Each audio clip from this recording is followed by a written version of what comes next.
Le titre de ce livre, c'est Études sur les prophéties. Il est écrit par le bien-aimé frère Mark Topmousse. Nous sommes présentement toujours à la première grande partie de ce livre. Nous sommes à 1/3 de cette première grande partie, sous 3 les nations, 4e royaume, l'Empire romain. Le 4e royaume est figuré dans la statue de Nebuchadnezzar par les jambes de fer et les pieds de fer et d'argile, tandis que dans la vision que Daniel rapporte au chapitre 7 de son livre, ce royaume est représenté par une bête effrayante. Ce 4e empire est celui de Rome, bien que, à la différence des 3 premiers, le livre de Daniel ne le nomme pas expressément. Cependant, nous savons que cet empire succéda de fait à l'empire grec. D'autre part, les caractéristiques des jambes et des pieds de la statue et surtout le comportement de la 4e bête reflètent exactement les caractères moraux du pouvoir de Rome. On peut même dire que Rome a accompli jusqu'ici ce qui est dit de la 4e bête avec une exactitude plus grande encore. S'il est possible que les 3 autres empires ne l'ont fait, s'il est possible que les 3 autres empires ne l'ont fait.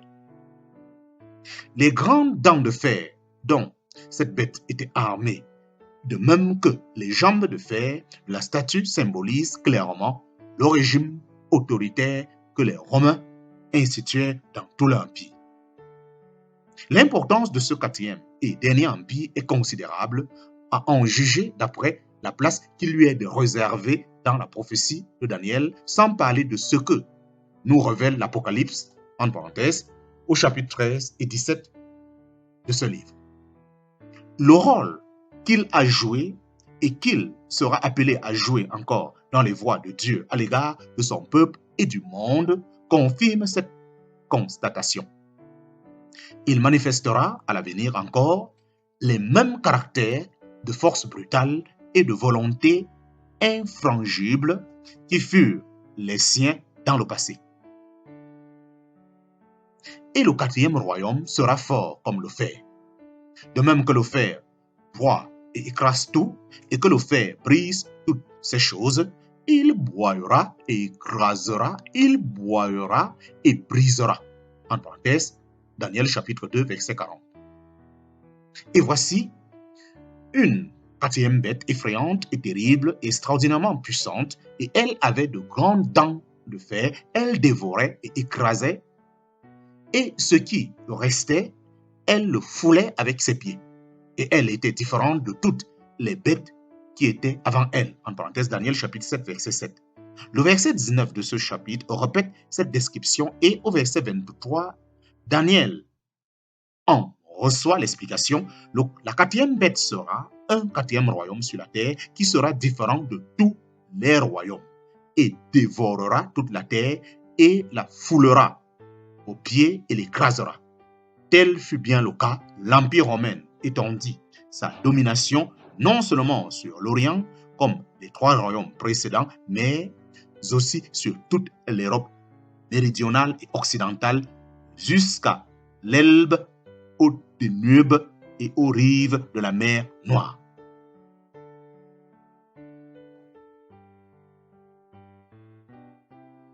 Cependant, jadis uni et compact, cet empire s'est divisé assez tôt en 2, en parenthèse, ce qui symbolise les 2 jambes, la statue du chapitre 2, verset 33 de Daniel. Division qui donna naissance à l'Empire romain d'Orient et à celui d'Occident. Puis, il s'effondra sous le choc répété des invasions barbares et ces fragments constituèrent la plupart des pays d'Europe. À la fin des temps, ces nations seront de nouveau réunies sous un pouvoir unique, celui du 8e roi, en parenthèse, Apocalypse chapitre 17, verset 11. Le chef de l'Empire romain reconstitué, dont nous nous occuperons plus tard. Les tentatives d'unifier l'Europe auxquelles nous assistons aujourd'hui sont peut-être les signes avant-coureurs de cette renaissance. En tout cas, les matériaux nécessaires existent et lorsque le moment fixé par Dieu sera arrivé, ils se regrouperont en un tout plus ou moins homogène, mais ce sera pour être jugé et détruit par la pierre qui se détachera sans main, frappera la statue dans ses pieds et la broiera tout entier. Alors, le Dieu des cieux établira un royaume qui ne sera jamais détruit et subsistera à toujours. En parenthèse, Daniel chapitre 2, versets 34, 35, 44, 45. C'est donc le retour de Christ qui mettra fin à l'Empire romain. Daniel ne mentionne pas l'éclipse prolongée de cet empire depuis sa chute au IVe siècle de notre ère. En revanche, l'Apocalypse nous en parle clairement en ces termes. La bête que tu as vue était, en parenthèse, c'était l'ancien empire romain et n'est pas, en parenthèse, c'est l'éclipse actuelle de l'empire et va monter de l'abîme et aller à la perdition. En parenthèse, l'empire sera rétabli pour être détruit définitivement. Et ceux qui habitent sur la terre s'étonneront en voyant la bête, qu'elle était et qu'elle n'est pas, et qu'elle sera présente. En parenthèse, Apocalypse chapitre 17, verset 8. Nous avons constaté que l'état de suggestion d'Israël ne s'était pas modifié sensiblement sous les 3 premiers royaumes. En revanche, sous la domination romaine, s'exécuta le jugement final annoncé en Daniel chapitre 9, verset 26.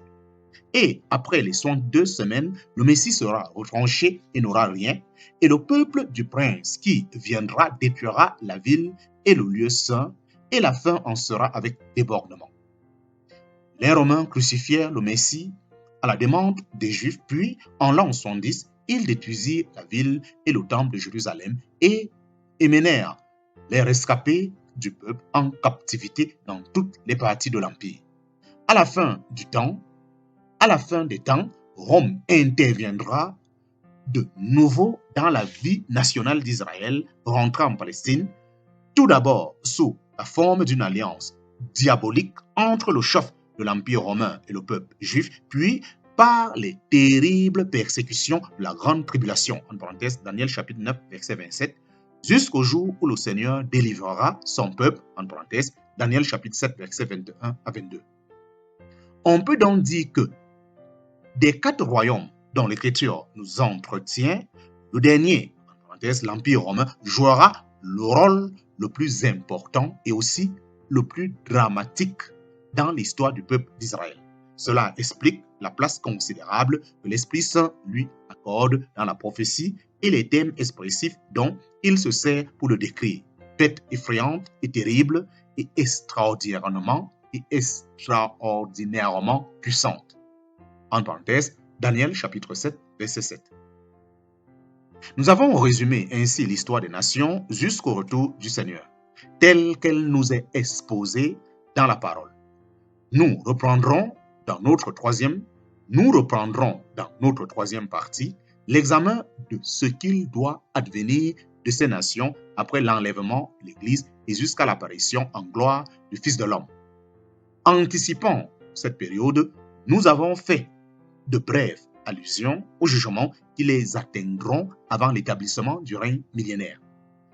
Puisse la merveilleuse précision des prophéties confirmées par le cours déjà révolu de l'histoire contribuer à accroître notre intérêt à l'égard de celles qui ne sont pas encore réalisées et augmenter en nous le désir de sonder les révélations divines avec le secours du Saint-Esprit que le Seigneur nous accorde d'être diligents dans cette étude si propre à occuper nos cœurs de son prochain retour. Grand 2 de ce livre, nous entrons présentement dans toujours la sous-partie 3 du chapitre 3. Nous sommes maintenant au chapitre 3. Chapitre 3, le chef de ce monde, Satan. Chapitre 3, je répète, le chef de ce monde, Satan. Grand 2, sous 3, chapitre 3, sous 1, les différents noms de Satan. Les différents noms de Satan. On ne peut guère décrire l'histoire des nations sans dire quelques mots de celui qui les conduit et qui les appelle par le Seigneur, de celui qui les conduit et qui est appelé par le Seigneur lui-même, le chef du monde. En parenthèse, Jean chapitre 14, verset 30. Nous aurons à considérer à plusieurs reprises au cours de notre étude les manifestations de sa puissance maléfique parmi les hommes, comme aussi les jugements que Dieu exécutera contre lui et contre ses anges avant et après le millénium. Aussi, pour bien comprendre les événements de la fin, est-il nécessaire de connaître ce que la parole nous enseigne au sujet de Satan, dont le nom signifie accusateur, adversaire. En parenthèse, le mot diable est tiré d'un thème grec ayant un sens analogue, calomniateur. L'Écriture lui donne d'ailleurs plusieurs noms ou titres, faisant ressortir ces divers caractères. Le tentateur, en parenthèse Matthieu chapitre 4, verset 3, le grand dragon, le serpent ancien, en parenthèse Apocalypse chapitre 12, verset 9, le meurtrier dès le commencement, le menteur, le père du mensonge, en parenthèse Jean chapitre 8, verset 44. Grand 2 de ce livre, sous 3 aussi, chapitre 3, petit 2, origine de Satan. Chapitre 3, petit 2, origine de Satan. 2 passages de l'Ancien Testament contiennent des indications sur l'origine de ce terrible ennemi du genre humain. Ézéchiel chapitre 28, verset 12 à 17. Ainsi dit le Seigneur l'Éternel, toi, tu étais la forme accomplie de la perfection, plein de sagesse et parfait en beauté. Tu as été en Éden, le jardin de Dieu. Toutes les pierres précieuses te couvraient. Le sardus, la topaze et le diamant, le chrysolite, l'onzie et le jaspe, le saphir, l'escarboule et l'émeraude et l'or. Le riche travail de tes tambourins et de tes flûtes était en toi au jour où tu fus créé. Ils étaient préparés. Tu étais un chérubin oint qui couvrait, en parenthèse, c'est-à-dire qui protégeait, et je t'avais établi tel. Tu étais dans la sainte montagne de Dieu, tu marchais parmi les pierres de feu. Tu fus parfait dans tes voies depuis le jour où tu fus créé jusqu'à ce que l'iniquité s'est trouvée en toi. Par l'abondance de ton trafic, ton intérieur a été rempli de violence et tu as péché. Et je t'ai précipité de la montagne de Dieu comme une chose profane, et je t'ai détruit du milieu des pierres de feu. Ô chérubin qui couvrait ton cœur, ô chérubin qui couvrait ton cœur s'est élevé pour ta beauté. Tu as corrompu ta sagesse à cause de ta splendeur. Je t'ai jeté à terre, je t'ai mis devant les rois afin qu'ils te voient. Enfin, Isaïe chapitre 14, verset 12 à 15 contient une description analogue. Comment es-tu tombé des cieux, astre brillant, fils de l'aurore? Tu as battu jusqu'à terre, toi qui subjugeais les nations, et toi, tu as dit dans ton cœur, je monterai aux cieux, j'élèverai mon trône au-dessus des étoiles de Dieu, et je m'assiérai sur la montagne de l'assignation, en parenthèse, ou du rassemblement, au fond du nord. Je monterai sur les hauteurs des nuées, je serai semblable au Très-Haut. Toutefois, on t'a fait descendre dans le Sheol, au fond de la fosse. Certes, ces 2 prophéties concernaient les rois de Tyr et de Babylone, mais il est évident qu'elles visaient celui qui avait fait d'eux ses instruments. Nous apprenons ainsi que Satan avait été créé par Dieu et doté d'une perfection, d'une beauté et d'une sagesse extraordinaire. Investi du rôle de chérubin protecteur sur la sainte montagne, il détenait une autorité et une gloire telle qu'il est permis de penser qu'il occupait une position pareille à celle de l'archange Michel. Enfin, il fut parfait dans ses voies jusqu'au jour où l'iniquité s'est trouvée en lui et où il corrompit sa sagesse à cause de sa splendeur. L'orgueil remplit son cœur et le poussa à vouloir détrôner Dieu. Je monterai aux cieux, j'élèverai mon trône au-dessus des étoiles de Dieu. Je serai semblable au Très-Haut. Il fut alors jeté à terre et précipité dans le Sheol au fond de la fosse, image de la chute qui suivit sa révolte insensée contre Dieu. Satan avait réussi à associer à ses plans les anges qui lui sont soumis. Il les a il les entraîna dans sa chute.